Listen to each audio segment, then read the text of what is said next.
Supreme court के एक फैसले ने आज माइनिंग और मेटल सेक्टर की कंपनियों में खलबली मचा दी। शेयर मार्केट में भी इन कंपनियों के स्टॉक के लिए काफ़ी बुरा दिन रहा। Tata steel, Vedanta, NMDC, Hindustan zinc और कोल इंडिया के शेयरों में 6% तक की गिरावट देखी गई। आइए जानते हैं कि आखिर ऐसा क्यों हुआ और सुप्रीम कोर्ट के इस फैसले का इन कंपनियों और इनके स्टॉक पर क्या असर पड़ेगा। नमस्कार, मैं हूं विक्रांत और आप देख रहे हैं मनी कंट्रोल हिंदी। आज 14 अगस्त को सुप्रीम कोर्ट की 9 जजों की संविधान बेंच ने एक अहम फैसला सुनाया।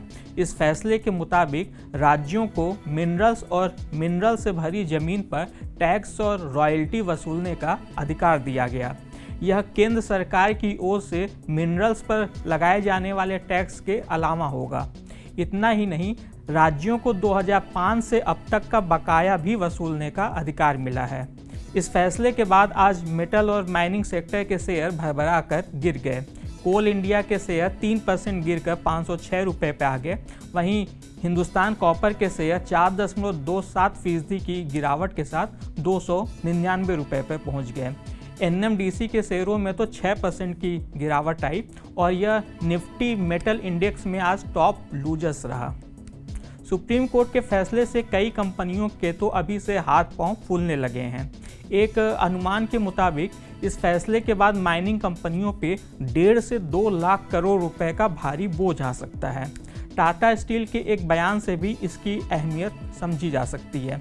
टाटा स्टील ने हाल ही में अपने जून तिमाही के नतीजे जारी करते हुए बताया था कि उसने ओडिशा सरकार के टैक्स क्लेम को ध्यान रखते हुए अपनी बैलेंस शीट में 17,300 करोड़ रुपए की प्रोविजनिंग की है।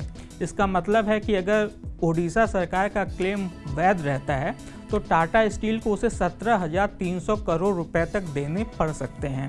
GoIndiaStocks.com के फाउंडर राकेश अरोड़ा ने कहा कि ओडिशा, झारखंड और तमिलनाडु जैसे राज्यों में माइनिंग करने वाली सभी कंपनियों पर इस फैसले का असर पड़ेगा।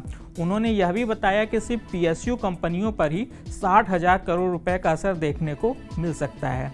साथ ही वेदांता, इंडिया सीमेंट्स और रैमको जैसी कंपनियां भी इस फैसले से प्रभावित हो सकती हैं। इससे पहले 1989 और 2004 में सुप्रीम कोर्ट ने इसी मामले में अलग अलग फैसले दिए थे, जिनके बाद यह विवाद एक बड़े 9 जजों की संविधान बेंच को सौंपा गया। संविधान बेंच ने इस मुद्दे पर विभिन्न हाई कोर्ट की ओर से पास किए गए लगभग एक दूसरे के विरोधी आदेशों के खिलाफ माइनिंग कंपनियों, पीएसयू और राज्य सरकारों की ओर से दाखिल 86 अपीलों पर सुनवाई की और उसके बाद 8-1 के बहुमत से यह अहम फैसला सुनाया।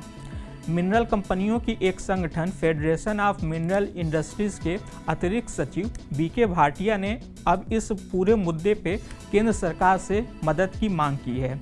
उन्होंने कहा कि यह आदेश माइनिंग सेक्टर के लिए एक बड़ा झटका साबित हो सकता है और सरकार को तुरंत इस मामले में कानूनी या पॉलिसी के स्तर पर कदम उठाना चाहिए। टाटा स्टील के मैनेजिंग डायरेक्टर नारेंद्रन ने कहा कि यह सिर्फ स्टील इंडस्ट्रीज का ही मुद्दा नहीं है, बल्कि कोयला सेक्टर पर भी इसका सबसे बड़ा असर देखने को मिल सकता है।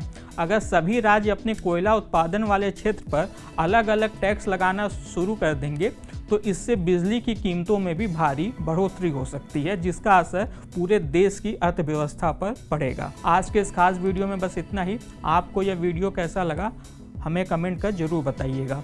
बिजनेस और स्टॉक मार्केट से जुड़ी ऐसी खबरों के लिए आप हमारी मनी कंट्रोल हिंदी की वेबसाइट को विजिट कर सकते हैं। इसके अलावा आप हमें यूट्यूब, फेसबुक, इंस्टाग्राम और एक्स यानी कि ट्विटर पर भी फॉलो कर सकते हैं। Thank you.